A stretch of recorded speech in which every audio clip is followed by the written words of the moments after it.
Nobody can really act that surprised to find out that Nintendo doesn't really care that much about game preservation. However, what just happened recently makes it more blatant and even harder to justify. And it's not just Nintendo. When I bought this thing years ago, I was determined to go all digital. I don't like swapping cartridges. I'm actually a little lazy, and I like having everything on the system ready to go at a moment's notice. Also, a side note, I always thought it was a little weird that the people who prefer physical media claim that, well, you can borrow games as if that's an advantage. Have you ever lent something to someone and got it back? Because be it books, DVDs, comic books, games, maybe it's just me. I'm forgetful and I don't ask for it back, so not being able to borrow my shit is actually a benefit to me. Anyway, as you know, yesterday was the day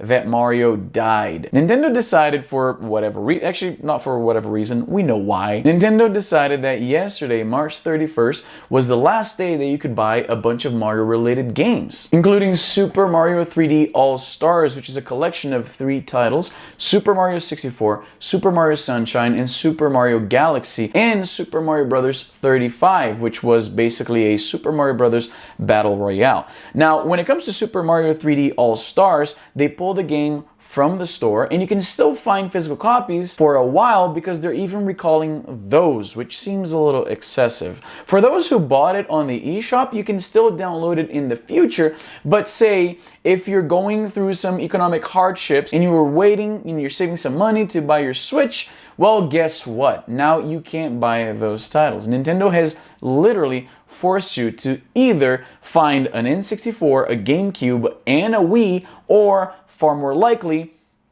pirate the games. I kind of understand Super Mario Bros. 35 being pulled from the store and the service being completely shut down. You can't re-download it, you can't play it, that's it. If you didn't happen to play it in this limited time frame that they allowed you to, it's gone forever. I sort of understand that one because it's supposed to be a celebration of the 35-year anniversary of Super Mario Bros. On the NES.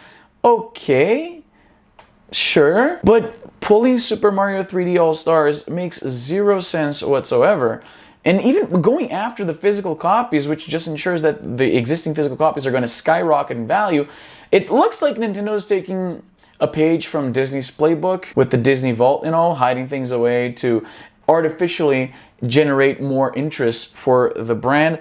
Look, it's Nintendo, it's Mario, people love this stuff. The fact the internet was freaking out about this proves that you guys are there already. What do you want, to value the brand more? People already love this franchise. Why do this? And that's not even the worst part, because like I said, with Super Mario Bros. 35, it was supposed to be a limited time thing to celebrate the anniversary of the game. Okay, fine. With Super Mario 64, Super Mario Sunshine, and Super Mario Galaxy, you could theoretically find the old systems and the old games. Okay, but what about Fire Emblem, Shadow Dragon, and the Blade of Light, which has never been, outside of this release, come out in North America? It's localized in English and everything. There was the DS port, but it changed a lot of things. If you wanted to play the original game, well, if you didn't buy it, you can't anymore. Like, what is the point of this? Nintendo isn't the only one doing this. Like I said in the beginning, Sony is also turning off the online stores for the PlayStation 3, the PlayStation Portable, and the PS Vita. I kind of understand that these are older systems and they can't keep these things on forever. Fine. There is no plan to salvage that insanely huge library of titles. It's going to be gone. Sony and Nintendo are basically forcing you to pirate those games. I don't get it. All of this makes Microsoft's take on game preservation much easier to appreciate. Now, I haven't been an Xbox owner for a very long time. My last Microsoft console was the Xbox 360. I've been out of the loop on everything they're doing, but Game Pass Ultimate, let me tell you, and this video is not sponsored in any way, sadly, because I could use the money. I just signed up for this thing because it made me realize that it effectively turns my phone and my slew of Android devices into a oh crap, who's here? You just ruined my take, I hope you're happy. I'm such a fraud, it's not even funny. I just bought a case on Amazon for what few physical Switch titles I have, and it gets delivered in the middle of a video where I say I don't care for physical format. In my defense, look at it. It's upside down. So while on one side you have companies like Sony and Nintendo pulling the rug from under us and just taking these beloved games away and forcing us to basically pirate them if we want to play them, or spending hundreds of dollars with scalpers.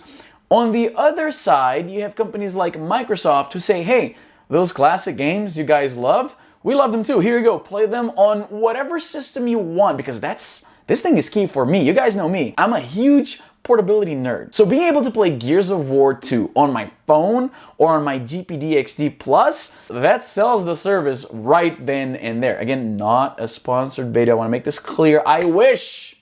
Come on, Microsoft, come on. This upsets me a great deal because, first of all, going all digital on this now is clearly not a very good idea. Right now, sure, this thing is selling like hotcakes. A new Switch is rumored to come out soon. So yeah, the Switch brand and Switch games will be available for a long time.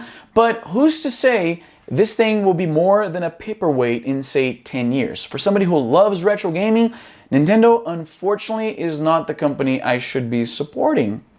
But what do you think? Does this matter to you at all? Are you concerned about game preservation? I imagine if you watch my channel, you must be. But if you're on the side that this doesn't matter at all, let me know too. I want to understand how you think. As always, follow me on social media. I'm very active on both Twitter and Instagram. And that is all the time I have for today. I'm Izzy, and I'm done.